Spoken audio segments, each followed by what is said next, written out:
Halo semuanya, apa kabar? Kembali lagi di video Nyanti. Dan aku baru banget pulang kantor. Ini hari Jumat dan aku lembur.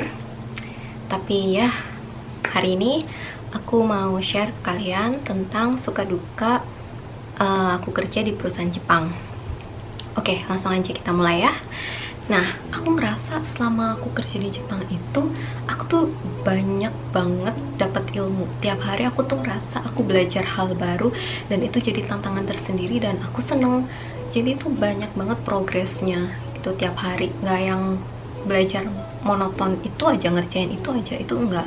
Jadi tuh aku harus bisa multi talent gitu, harus bisa ngerjain ini, ngerjain itu, ngerjain ini, sana sini situ, gitulah. Harus bisa negosiasi sama orang, harus bisa komunikasi sama orang, harus bisa email orang, harus bisa ini itu, semuanya tuh harus multi talent lah ya. Itu yang aku suka kerja di Jepang lagi itu tuh kalau meeting. Jadi tuh meeting itu ya, walaupun cuma 15 menit, tapi atasanku itu, orang-orang di dalam satu grup itu tuh bener-bener ngegunain waktu itu efisien banget. Jadi tuh kita ngebahas satu masalah dan kita tuh, oh kita ada satu masalah ini, nah kemungkinan tuh problemnya ini, jadi kita solusinya tuh gini. Selain itu nggak satu arah aja. Leader aku leader aku tuh apa namanya, share tentang masalah ini, tapi kita tuh harus mikir juga, oh dari pengamatanku ternyata, dari senpaiku yang lain, dari pengamatanku ternyata tuh masalahnya karena ini, karena itu, karena ini. Oh gitu, oh ya, jadi yaudah kita nyelesainya pakai jalur ini, kayak gitu. Jadi tuh aku merasa wow. Aku tuh bener-bener yang ngerasa aku tuh gak ada apa-apanya gitu loh. Jadi mereka tuh udah pada ngerti, mereka tuh udah punya basicnya, mereka tuh udah yang kayak pengalamannya banyak banget, tapi tuh mereka selalu share ke kita semua. Jadi tuh yang siapa aja tuh bisa ngasih opini, siapa aja tuh bisa ngasih pendapat mereka, ngasih gimana cara nyelesain masalah itu. Dan aku pengen banget bisa kayak mereka. Mereka tuh selalu bikin aku dream height gitu loh.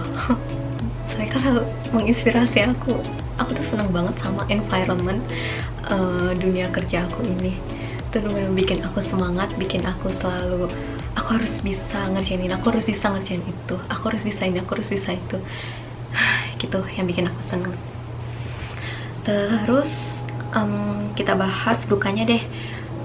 Gak enaknya itu, satu orang tuh harus ngehandle satu proyek, satu orang tuh harus ngehandle sebuah part, sebuah bagian. Jadi ada satu proyek gede kan, proyek itu tuh udah pecah-pecah jadi proyek-proyek kecil. Nah tiap orang tuh dapet tuh bagian mereka masing-masing. Jadi tuh mau nggak mau kita harus bisa nyelesain satu kerjaan itu, karena kalau misalnya kita udah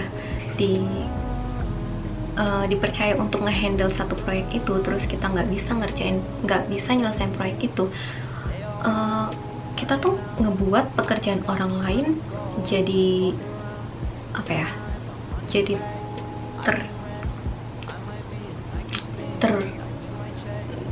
apa ya, jadi nggak sesuai waktu gitu loh. Jadi tuh kita kan saling melihat proyek ini saling berhubungan tuh satu sama lain.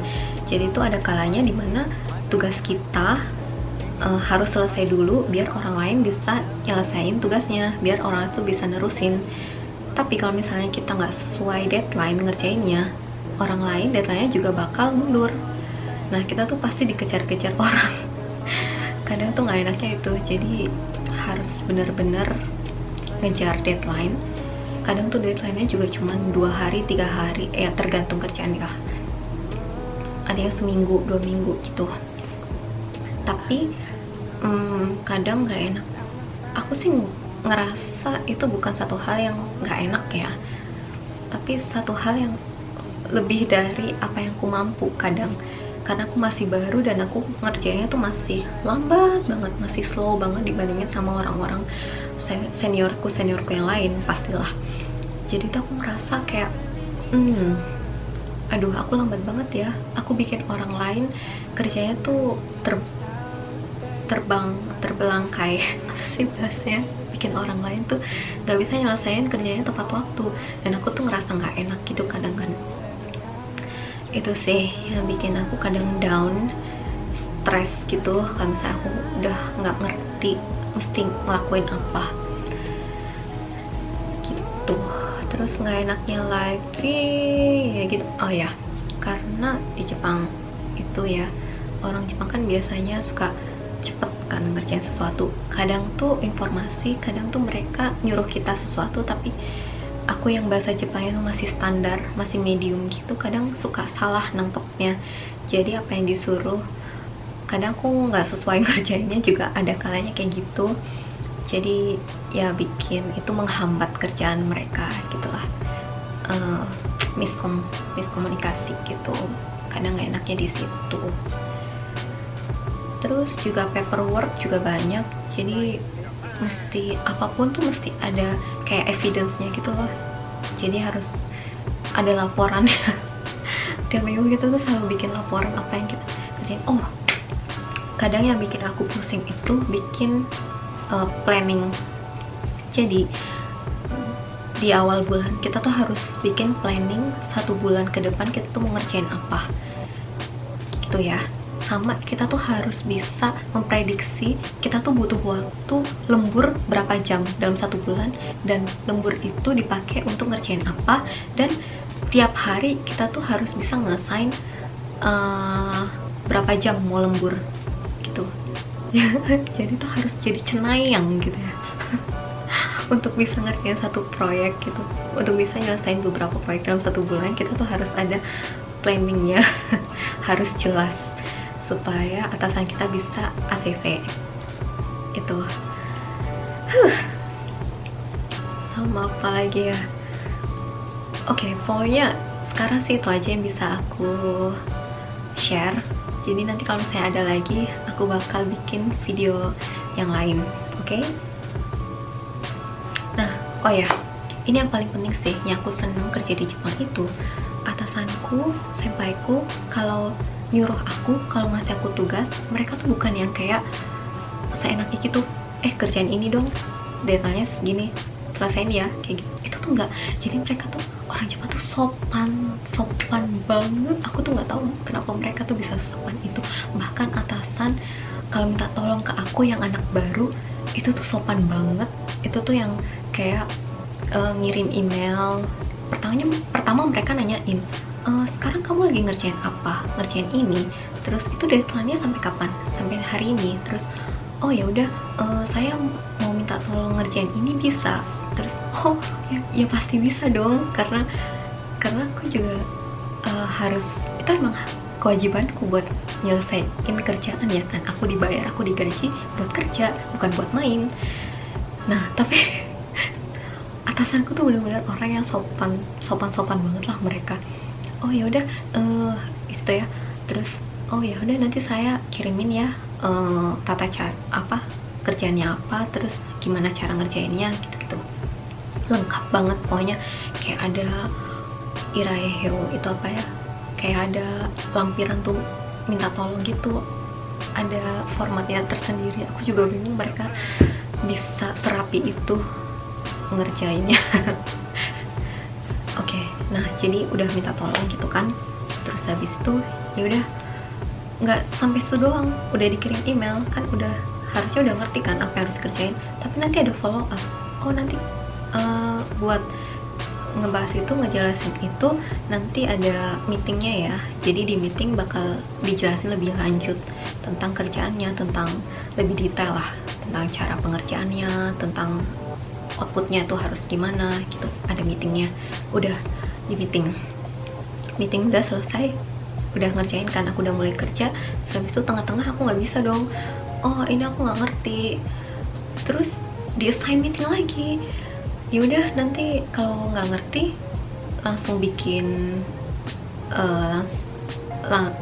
tinggal lihat schedule saya aja, nanti habis itu masukin tuh meetingmu buat list pertanyaan, terus habis itu nanti kita bahas di situ sama kamu tuh udah ngerjain sampai mana, kayak gitu. Jadi tuh bener-bener kita dikasih kerjaan tapi kita nggak dilepas, jadi kita tuh di follow up, kamu udah sampai mana ngerjainnya, ada masalah apa yang nggak bisa, terus nanti dikasih lah solusinya. Oh ya udah, ini bisa ya, berarti udah itu terus sampai selesai kerjaan selesai. Akhirnya kita juga harus presentasi lagi, oh ini kerjanya tuh udah gini, hasilnya tuh begini gitu. Aku tuh senengnya mereka ngasih kerjaan bukan yang nyuruh. Aku tuh rasanya mereka tuh bukan yang nyuruh kayak ke budak gitu. Jadi tuh mereka lebih ke arah ngajarin kita. Jadi tuh kita yang lebih, oh gitu ya, jadi tuh kita salah nggak dimarahin, justru kita salah diajarin. Benernya tuh gini, baiknya tuh gini, harusnya tuh kamu gini ngerjainnya. Itu sih yang paling priceless, paling precious, yang paling valuable yang aku rasain sejauh ini. Oke deh, udah 20 menit aku ngoceh.